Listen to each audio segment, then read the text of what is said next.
Bit of background. I, like most elders in Thailand at the moment, somewhat dismayed at the rapid secularization of the society, particularly Bangkok, which in a way is a country in itself and somewhat separate from everywhere else. But nevertheless, we're not really seeing a way to re-engage young people. There's so much, one of the things that I say is, give Buddhism a chance. At least give it half an hour of your time. Just because the lack of interest and the dismissal of Buddhism is really spreading at a remarkable rate amongst young people.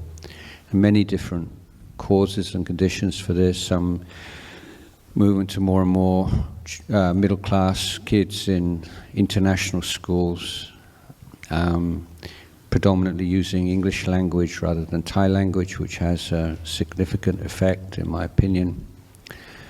Plus, there's just very superficial understanding of religion, and it's something I've been pushing for many years. You may even have heard me say that there's no such thing as religion. You can't just make a general statement that religion is like this and religion is like that, and the role of religion in society is that. Because it's really important to understand that there are different families or species of religion, and the religions that grew up in the Middle East are essentially one family, or they don't get on with each other very well, as you know, but they all share the same idea of what a religion is. They're sort of more or less the same structure, and that can be summarized as belief systems.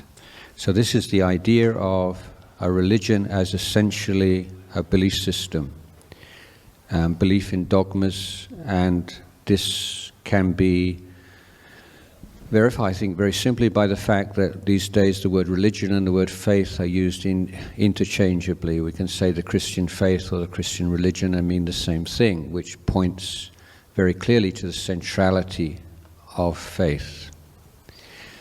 The religions that grew up in India, most particularly Buddhism, is of a different species of religion, and I would characterize it as an education system. So I'm proposing this division of religions as, in the major religions of the world, as belief system religions and education system religions. And you cannot understand a education system religion through the lens of a belief system religion. So, if you're a Buddhist, you may be, a Christian will say, "Oh, you're a Christian. You're a Buddhist. What do you believe in?" First question, okay? Because the assumption is that's what religion is. They believe in Jesus. You believe in Buddha. And if they're very extreme or fundamental, then they'll draw a very grim conclusion from that. But if they're more liberal, then they'll say, "Oh, yeah, same thing, different words, different language. We're all." But this idea that the template, the belief system religion template is the template from which all religions are to be understood, is one of the fundamental mistakes I think that people make. And then seeing an educational system religion through a belief system lens means that people tend to take like one teaching which seems to kind of represent the way in which it's different from other religions. Let's say rebirth. I say, "Oh, you believe in rebirth." So that's your kind of standard belief system as a Buddhist. You're a reincarnation believer. And this superficial and inaccurate way of looking at Buddhism has spread throughout the world through the prestige of Western values and culture, both in the more formal means of education establishments, but also through internet, social media. So young people today, adopt many of the criticisms of monotheistic religions that they find in the blogs and social media of young people in the West, and just apply them blindly to Buddhism. So as a Westerner coming to Buddhism, and one of the things finding my love for Buddhism is in so many ways it seems to avoid the pitfalls of monotheistic religions and those things that I rejected in monotheistic religions, not present in Buddhism, and that's something that really inspires me. And yet seeing people talking about religion, about Buddhism, as if it shared all of those features of monotheistic religion is just such a sad thing. So it's a sad thing, but there is hope, because I say just open Wikipedia, just spend half an hour. One of the analogies I give, I don't know whether this will be as clear to you as Thai people, it's like somebody saying, yeah, I don't like Chiang Mai. You say, well, why don't you like Chiang Mai? Well, I don't like islands. Islands really bore me. I never really wanted to go to an island, and I don't want to go to Chiang Mai because I like mountains. I don't want to go to like a really flat, featureless island. And so, what do you conclude from that? If you've been to Thailand or you're Thai, this person doesn't know Chiang Mai. He's never been to Chiang Mai. He hasn't even bothered to look it up on a map. All he's heard is the name, and this is what we're finding. And I have parents come to me and say, Tan Ajahn, my son came home from school today and said he's not a Buddhist anymore. He's an atheist. And just think about it. Yeah. Yeah. So. Anyway, so I'm concerned and reflecting on this and a way of re-engaging young people, and it's not going to come through conventional means and like giving Dhamma talks in monasteries or even I have a presence online and on TV and radio and all that, so I'm quite prominent as a public speaker, but I can't say that it's having it's a kind of a starfish kind of accomplishment. So I often thought about trying to create a kind of a drama or something that would engage people emotionally, because that's where you draw people in emotionally and prepare them to be in a space in which they can hear these teachings. Because unless you do the groundwork and people are emotionally ready and interested, it'll just go in one ear and out the other, which is probably one of the few forms of emptiness that modern Buddhists are familiar with. So,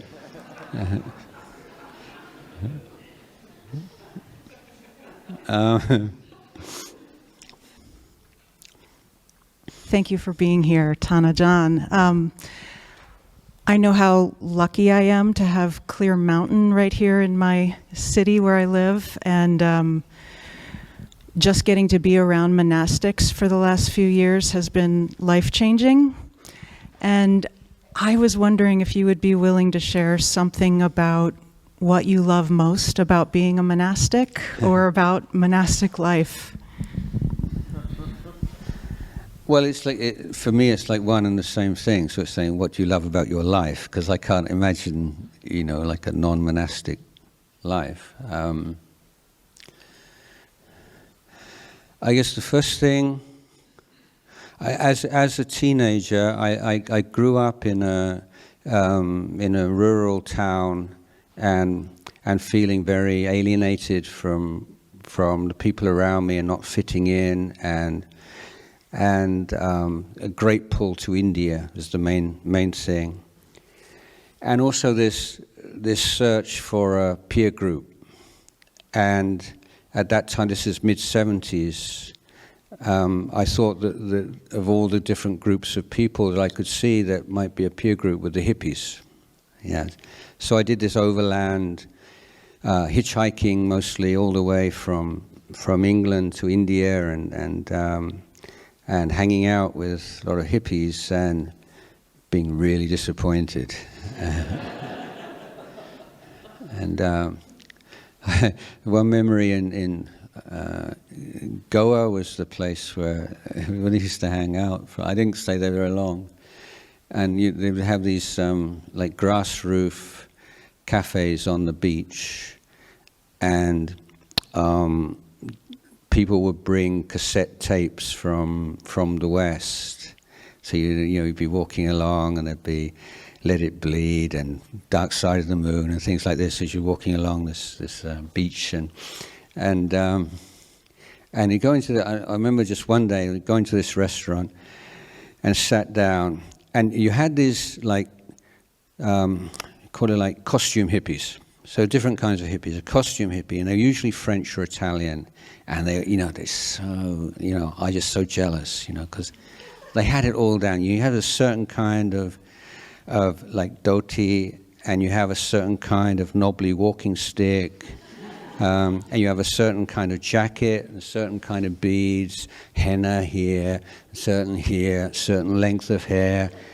And it's just, for me, it was just so cool, and I just couldn't do that. It's like, so 18 years old, and certain kind of chillum that had to come from a certain place in Mysore with certain kinds of, it's a kind of a whole thing, And I was sitting in one of these restaurants with a number of these, and this costume hippie, he lifted up his incredible knobbly walking stick. He said, Baba, I ordered my French fries 10 minutes ago. And where? And I thought, I could just be back in London. I mean, I thought, this is not a peer group that I want to be identified with. So that was that disappointment. So, so what I'm trying to say is like a peer group, finding a group of people who have same ideals, same aspirations, same commitment to a moral and ethical life. And I mean, that's a treasure, isn't it? Where can you find that? And having friends, not just one or two or three friends in your life that you could bet your life on them, that kind of loyalty and goodness, but so many, literally many.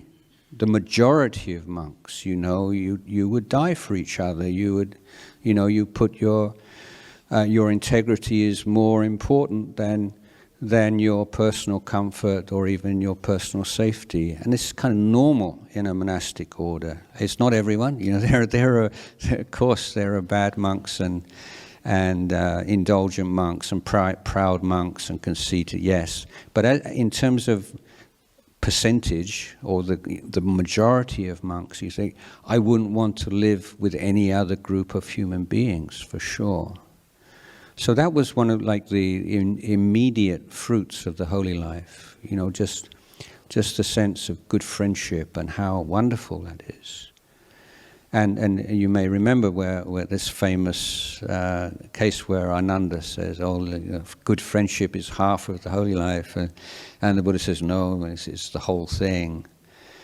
I mean, it doesn't mean that you don't need to practice sila and samadhi and panya. You have good friends and that's it. It means that without that, without that one factor, you're not going to get very far. That's why it's like a complex machine. You could have just one small cog or one small thing that if that didn't work, then the whole computer or the whole thing wouldn't work. And the holy life, without good friendship, no matter all the other elements in place and a great teacher and so on, then not necessarily going to progress on the holy life. So, for me, for most monks, it's not so easy when you begin. And one of the reasons is that there's no lifetime, particularly in Thai Buddhism, there's no lifetime commitment. You can leave at any time. and also you can leave extremely easily. Usually it's done in a beautiful way with a ceremony, but strictly speaking, it's not necessary. If I wanted to leave the monkhood right now, all I'd have to do is to speak to one person and say, that's it, I had enough, I'm not a monk anymore. And I would no longer be a monk. It's that easy. So, given that it's that easy, and in forest monasteries, really don't try to use all those kind of psychological tricks to keep you on board and to maintain control over people. You really do realize you have that autonomy. If this is too tough, you leave. And certainly as a monk, as an abbot of a monastery, I don't want miserable monks. If you don't want to be here, go away. Because it just spoils it for everyone else, basically. You can, of course, say everyone goes through a hard time and you support them through that. So that's not what I'm talking about. But really, as a monk, you have to recommit every day of your life because it's so easy to leave. It's not like, okay, now I make a lifetime vow and that's it. Although you may do that privately, but that's not like institutionalized. A problem for many young monks particularly is you reach some kind of challenge and difficulty and you've got so much energy, but it goes into two. It's like one part of your energy and effort and intelligence is how am I going to get through this? And the other part of your brain is saying, maybe I don't want to. Maybe I'm not cut out for this. Maybe I just go back to lay life and have an organic farm and do good things in the world. So monks can create incredibly realistic fantasies about a perfect lay life. When they start to have doubts in their monasticism. So I do recommend, say, okay, if you're going to do this, and so we give people a period wearing white and as novice like a year or more, if you're really going to do this, my recommendation, it's not compulsory, is to make a 5-year commitment. And at the end of those 5 years, review and see whether you're really cut out for this. But you can't be reviewing every day of your life. It's just a misery.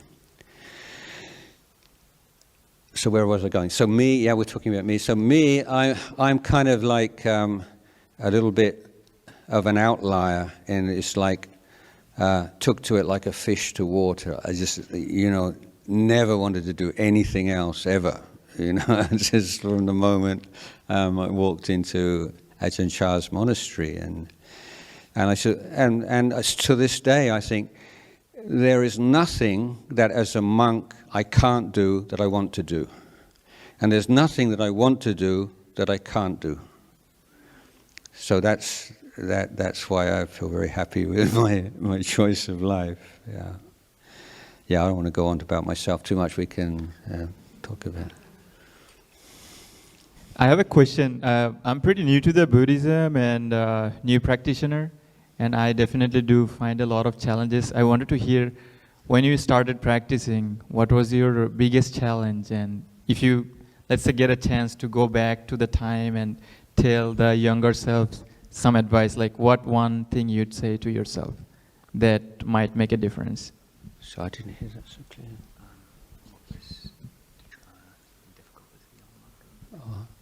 Okay. Sorry? What would if I was to go back, what would I tell my younger self? I said, you're probably freaking out now, seeing you 50 years later, talking to you, just calm down. I've come to give you some advice. It's probably the first thing I say.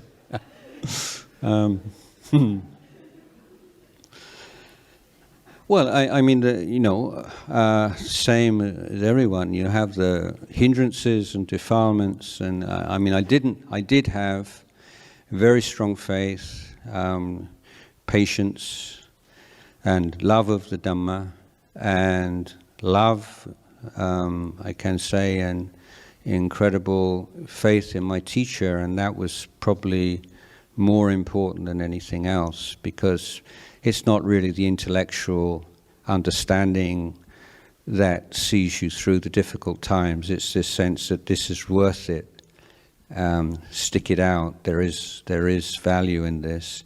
And I think if you look in your life, some people are more patient than others, but even every individual, we can see that our levels of patience are not constant in every area of our life. There are some areas where we can be very patient, in other areas impatient, and that's an interesting topic to investigate. And I would say the areas, at least in which I've been most patient, are those in which I see meaning and value in it. If there's a point, well, yeah, I could do that. I'm quite tough. I could put up with that. But why? What for? And that's what undermines patience, isn't it? And so, conversely, what underlies patience is when you clearly see it's worth it. It's tough. Yeah, just stick with it, and you'll come out the other side. And you have examples of people who've been through this and come out the other side. And with Ajahn Chah, he would almost never talk about his strengths and his accomplishments. Almost when I was researching the original Thai biography, going through every single audio tape and trying to find biographical information, and it's like slim pickings, really, like hundreds of hours, and just you find a sentence when he talks about himself, and it's like a treasure, So, but when he did talk to the Sangha, then he would talk about his failings and his difficulties, and he would say, look, when I started off, I was no different from all of you. I had all the same problems, the same lust and anger and all these things. The only thing that made me any different from you is I never gave up. That's my chief spiritual achievement. I never gave up. I just kept going. And so as a young monk, you're already inclined to put your teacher on a pedestal, and it's so wonderful. And the more you put your teacher on a pedestal, then the more you feel, I'm just so hopeless. I'll never be like my teacher, and he's so wonderful. And so Ajahn Chah is very skillful. He wouldn't let you do that. He's saying, look, I am where I am now, not because of some special being, but because I put the work in. And if you put the work in, then you can do this too. So it was incredibly empowering. So to begin with, it's physically, it's going to northeast Thailand. The climate, particularly at Wat Nanachat, is a miserable climate. I hate it. It's only kind of, the only time, there's probably a month of the year, you can turn to somebody and say, nice day today. It's like a month out of the year. And it's hot, but not only is it hot, it's sticky. And as a child, I had asthma throughout my childhood. And so I have this, I'm not exactly traumatized, but I'm very sensitive to like stuffiness and stickiness and lack of ventilation, and it's kind of probably more than most people. So I chose to live like 20 years in this environment where, like in the hot season, you feel like you're swimming through the air. It's like it's that thick. It's like the Dead Sea. You could lay back and it would sort of hold you up. So that was like physically, and of course.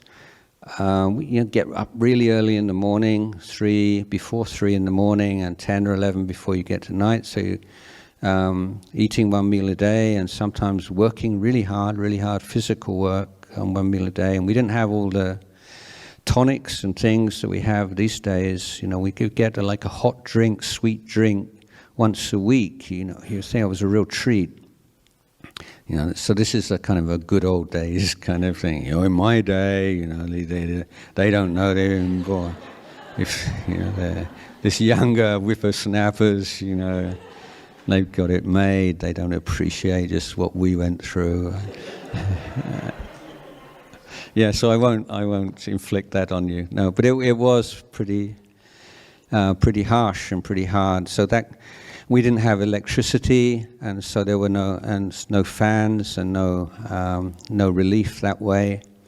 And when we do these evening sittings in the sala, which is a corrugated iron roof, and you have to wear your robes, and it was, if anything's going to put you off meditation for life, it would be an evening sitting in the sala at Wat Nanachat in those days. Because it's so sticky and hot, within 5 or 10 minutes you can start to feel your angsa is starting to get wet, and now your jiwan's wet, and you can just feel the sweat all through your body. And as you sweat and it's evening, the mosquitoes start.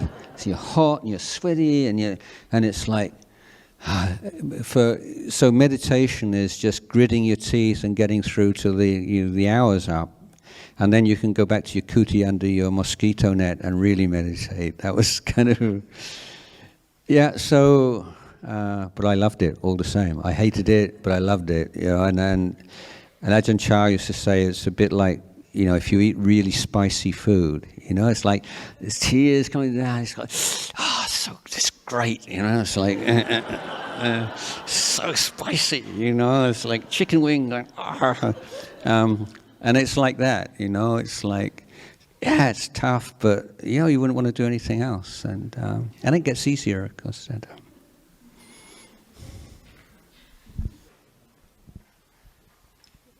Thank you, Doctor. Thank you, Ajahn, for coming to Seattle, and thank you for giving me an opportunity to ask this question. Please, close to me. Sure. In monastics such as you, there are two main qualities that seem to manifest. One is an almost infinite compassion and kindness in everything that you do, and also an incredible discipline to uphold the precepts, the Vinayas. It's almost, you have to be super tough inside. Anything you'd like to share that will help we lay people emulate you? Yeah, it's not quite so heroic as that. It's like it's everyday life, and you don't always, you have aspirations, but you don't want to, no one's compassionate 24 hours a day and in every situation. That's the goal to move towards. But this idea of a compass and moving towards that and keep coming back to that is really important. And the Buddha, Ajahn Chah used to have a saying that we repeat both to the monks and to the lay people, is if you look after your precepts will look after you. And when you see that clearly, then it changes you realize just how much you owe to your precepts and how much you cherish them and treasure them. So it's not like, I can't do this and I can't do that. You're like this in this cage of precepts and preventing you from being your real self or something like that. It's just giving you real tools of clarity and mindfulness about your actions and speech, with a precision that you wouldn't be able to attain without that kind of structure, I believe. Again, the precepts, the monastic precepts, are not kind of cut and dried. There is room for discrimination and for judgment. And I told this story a few days ago. I'll repeat it now. I'm going to tell you my least favorite Zen story. Okay. And then my least favorite Zen story, you will have heard it, and you'll probably say, why is that his least favorite Zen? That's one of my favorites. So I'm going to tell you why as well. So this story is about these two monks, and one's called Kowilo, one's called Nisapo.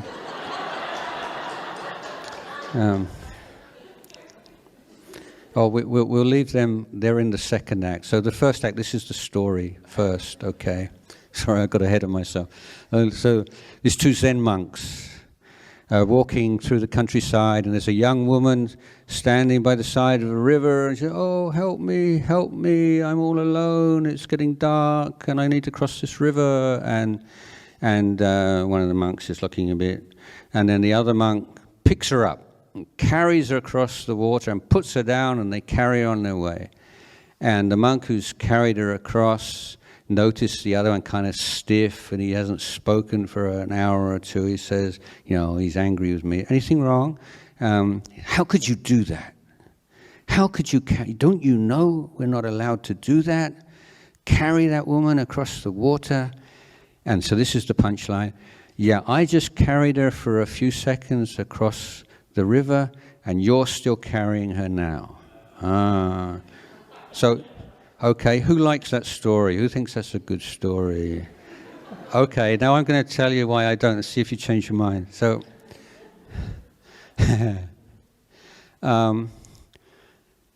why I don't like this story is because it creates a false dichotomy, a false choice. The idea is there are two possibilities. One is you keep your rules and act like this kind of hard-hearted lump of stone who doesn't care about what happens to young women abandoned by the side of lonely rivers in the middle of the night. Or you can just put these rules aside for a while and let compassion take over and carry her over and just let go of that afterwards and dwell in emptiness and something like that. So I don't think that's really the case. So now we're back to Venerable. So they're walking along on Tudong, and then they come to this lonely river, and they see Wanida, and she's standing there and she said, "Tan Ajahn, help me. I'm all alone. It's getting cold and dark, and I don't know anybody. Help me." And so what would Ajahn Kowilo and Ajahn, I don't think they pick up Wanida and carry her over the river. They would say, "Wanida, there's a village a couple of kilometers back. We'll take you back, and we'll ask someone to put you up for the night." Or we can say, if it's a really you have to get over this evening, then we'll take a detour. There's a bridge about 2 or 3 kilometers up this way, and we'll go around that way, and a bit longer, but we don't mind that. We can take you. Is that okay? Okay, yeah. So rather than accepting this kind of typical idea of rules that sort of just kind of repress your humanity and just adapt to this kind of heartless sort of framework of what you should do as a monk and what you shouldn't do as a monk, and that the alternative to that is to be kind and compassionate and not take these rules so seriously. This view is you have these rules, these are your life, these are your culture, these are the things that you've been given to by your father, the Buddha. These are the things you uphold. Your integrity lies in keeping these rules. So you think, how can I help Wanida? How can I help this poor young woman without breaking my rules? And then you start thinking, you use your intelligence. Oh, well, we can take her back to that village, take her to we can take her to a bridge, or we can say, Wanida, get out your phone and call her Uber.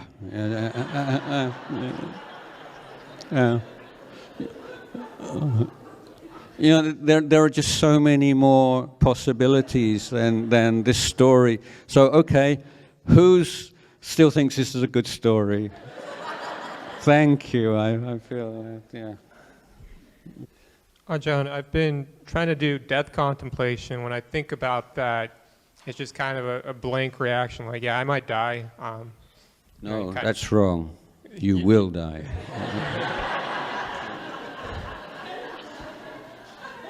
Okay, you got started off on the wrong foot altogether already. Okay, carry on. So I might die on the way to the car, but there's it's kind of like, and then you wait for the emotions to come in, and it's just like, okay, well, I'll try it again. I might die by the time I get to the car, so it doesn't really penetrate. So I'm wondering how to actually get the alarm bells ringing, just like all the time.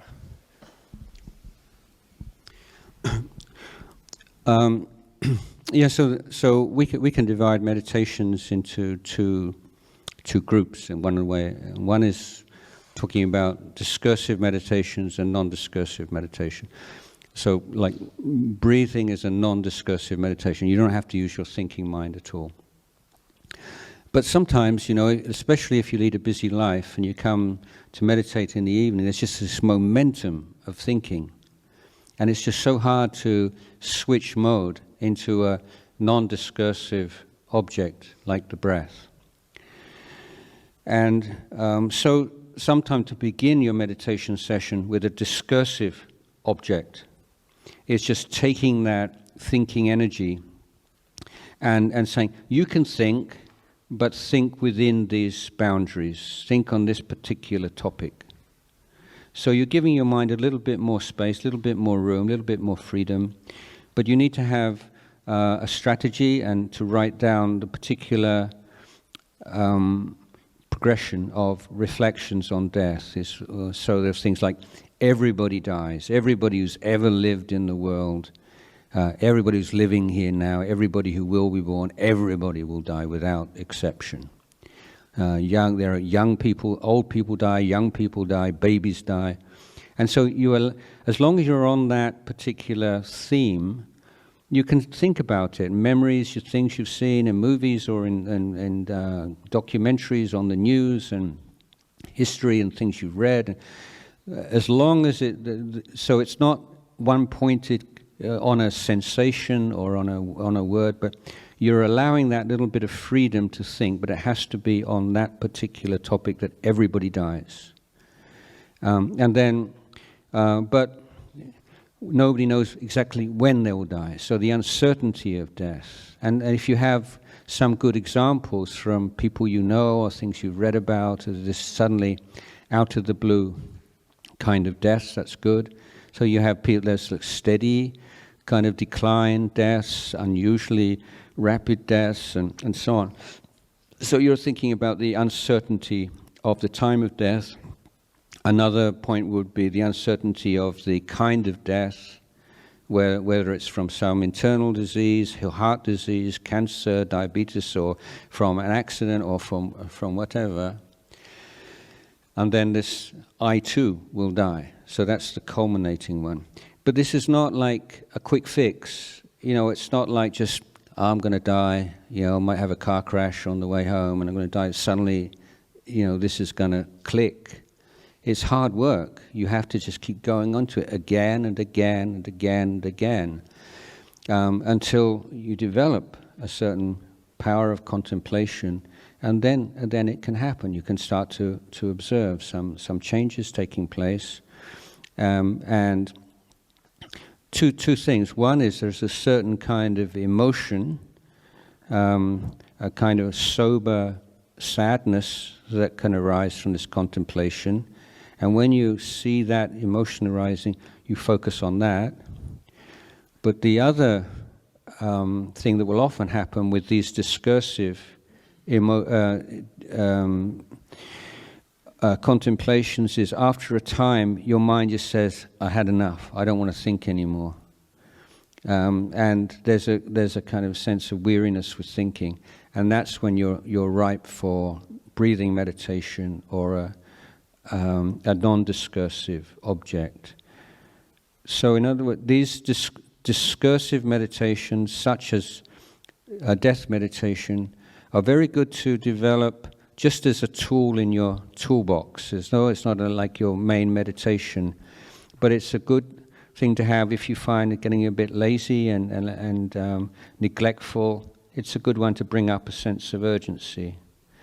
If you're in a meditation retreat or in a monastery, or you're having like a whole day or like extended periods to meditate, it's good to have a little, to change things up every now and again, not to get stale. And that's one of the things you can just introduce to freshen stuff up, freshen things up. And then as a prelude to the non-discursive meditations, either to create a particular wholesome emotion which can then be your object of meditation, which arises as a result of that contemplation, or simply that sense of weariness with thinking that arises even with a directed and disciplined kind of discursive meditation. Now, it will give you a ripeness and a readiness to go into the non-discursive meditation.